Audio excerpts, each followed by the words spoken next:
যোৱা জুলাইৰ 24 তাৰিখে উচ্চতম ন্যায়ালয়ত এখন আবেদন দাখিল কৰিছিলোঁ, লেখ আবেদন, ৰিট পিটিশ্যন।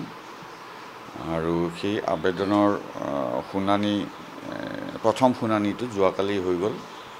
আৰু উচ্চতম ন্যায়ালয়ে মোৰ যিখন আবেদন সেইখন গ্ৰহণ কৰিলে। আবেদনখন আছিলে NRC এতিয়ালৈকে যিখিনি প্ৰকাশ পাইছে সেই গোটেইখিনিৰ সম্পূৰ্ণ পুনৰীক্ষণ, সেই সম্পূৰ্ণ পুনৰীক্ষণ দাবী কৰি মই আবেদন জনাইছিলোঁ। আৰু তাতে সঁহাৰি দি পেলাই মাননীয় উচ্চতম ন্যায়ালয়ে আবেদন গ্ৰহণ কৰিলে। আৰু তাৰ পাছত তেওঁলোকে কেন্দ্ৰীয় চৰকাৰ, ৰাজ্য চৰকাৰ, দেশৰ মহাপঞ্জীয়ক RGI আৰু অসমৰ ষ্টেট কোঅৰ্ডিনেটৰ NRC তেওঁলোকলৈ জাননী প্ৰেৰণ কৰিছে।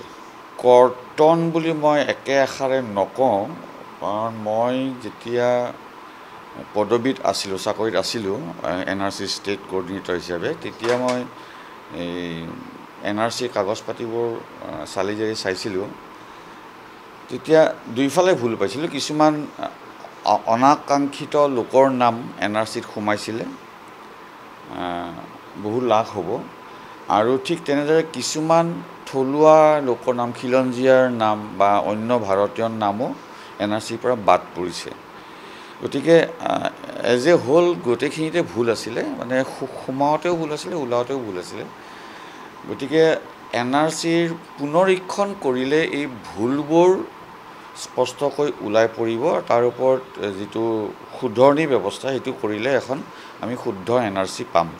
মই অভিযোগৰ কথা গম নাপাওঁ, কিন্তু কথাটো হ'ল যে পৰিপূৰক তালিকালৈকে প্ৰকাশিত NRCত 19 লাখ মানুহৰ নাম বাদ পৰিছিলে। সেই বাদ পৰি যোৱা মানুহৰ ভিতৰত অসমীয়া মানুহৰ নাম আছিলে, তাৰ পাছত দেশৰ অন্য ৰাজ্যৰ পৰা অহা ভাৰতীয় লোকৰ নামো বাদ পৰিছিলে। আৰু ঠিক তেনেদৰে টোটেল 19 লাখ মানুহৰ নাম বাদ পৰিছিলে। কিন্তু মই যেতিয়া মই ইয়াৰ আগতে ক'লোৱেই যে যেতিয়া চালি জাৰি চালোঁ, বাদ পৰি যোৱা মানুহৰ বাদেও মূল NRCত বহুত নাম, যিসকলৰ নাম NRCত অন্তৰ্ভুক্ত হ'ব নালাগিছিলে, তেওঁলোকৰ প্ৰপাৰ ডকুমেণ্ট নাছিলে, প্ৰপাৰ লিংকেজ নাছিলে, তেনেকুৱা মানুহৰ নাম NRCত সোমাইছিলে, যিটো 50 লাখৰ ওপৰ হ'ব বুলি ভাবোঁ। যদিও সংখ্যাটো কোৱাত অলপ অসুবিধা, কাৰণ পুনৰীক্ষণ হ'লেহে সংখ্যাটো নিশ্চিত হ'ব। কিন্তু এটা অনুমান কৰিব পাৰি যে ভুলৰ সংখ্যাটো চাই পেলাই 50 লাখৰ বেছি মানুহৰ নাম NRCত সোমাইছে, যিখিনি নাম সোমাব নালাগিছিলে। পুনৰীক্ষণ আমি আবেদনহে কৰিছোঁ, ইয়াৰ ওপৰত শুনানি হ'ব, তাৰ পাছত উচ্চতম ন্যায়ালয়ে ৰায় দিব। যদি পুনৰীক্ষণৰ ৰায় দিয়ে, তেতিয়াৰ পৰা মই ভাবোঁ 6 মাহৰ পৰা এবছৰৰ ভিতৰত এইখিনি কাম কৰিব পৰা যাব। কাৰণ যিটো ভুল আছে, বেছিভাগ ভুলে ডাটা এণ্ট্ৰিৰ ভুল। তাৰমানে যিখিনি মানুহৰ নাম বাহিৰ হ'ব লাগিছিলে, তেওঁলোকক ভুলকৈ ডাটা এণ্ট্ৰি কৰি পেলাই সোমোৱাই দিয়া হৈছিলে। গতিকে এইবোৰ পৰীক্ষণত বৰ বেছি সময় নালাগে, যিহেতু গোটেইখিনি তথ্য NRCৰ ডাটাবেছত আছে, তাক পৰ্যালোচনা কৰাৰহে প্ৰয়োজন। গতিকে 6 মাহৰ পৰা এবছৰৰ ভিতৰত গোটেইখিনি কাম কৰিব পৰা যাব, যদিহে উচ্চতম ন্যায়ালয়ে পুনৰীক্ষণৰ আদেশ দিয়ে। নাই, ইয়াত বৰ বেছি কৰ্মচাৰী নিয়োগ কৰাৰো দৰকাৰ নাই, আৰু বৰ বেছি ধনৰাশিৰো ইয়াত প্ৰয়োজন নাই।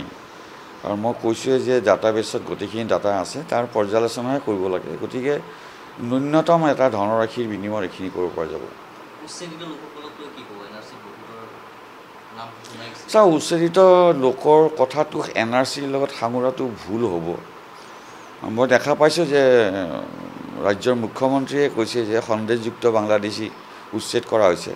তেওঁ এইটো ক'ব নালাগিছিলে, কাৰণ তেওঁ নিজে এজন মুখ্যমন্ত্ৰী হৈ পেলাই তেওঁ নিজে এইটো স্থিৰ কৰিব লাগে, চিনাক্তকৰণ কৰি পেলাই যে কোন বাংলাদেশী, কোন ভাৰতীয়, তাৰ পাছত তেওঁ কওক।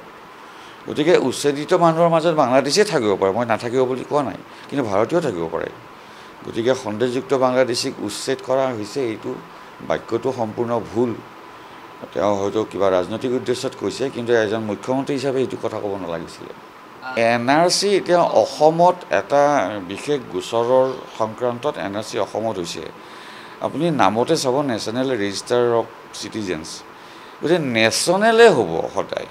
এইটো অসমত আগতে হৈ গ'ল বেলেগ কথা, এইটো নৰ্থ ইষ্টত বাকী 8খন মানে অসমক লৈ পেলাই 8খন ৰাজ্যত NRC কৰা কোনো মানে নাই। আচলতে গোটেই ভাৰততে হ'ব লাগিব, কাৰণ কি হ'ল, অসমত যদি নাগৰিক হয় সেই অন্য ৰাজ্যতে নাগৰিক হ'ব, নহয় জানো? গতিকে অসমতে বা নৰ্থ ইষ্টতে অকল নাগৰিক হ'ল, বাকীবোৰত নহ'ব, তেনেকুৱা নহয়। এইবোৰ ভুল ধাৰণাৰ ওপৰত কোৱা হৈছে। উচ্চতম ন্যায়ালয়ে যি ৰায় দিয়ে তাত সেই ৰায় মানিবলৈ ৰাজ্য চৰকাৰ বাধ্য, গতিকে সহযোগিতা কৰিবলৈ তেওঁলোক বাধ্য থাকিব।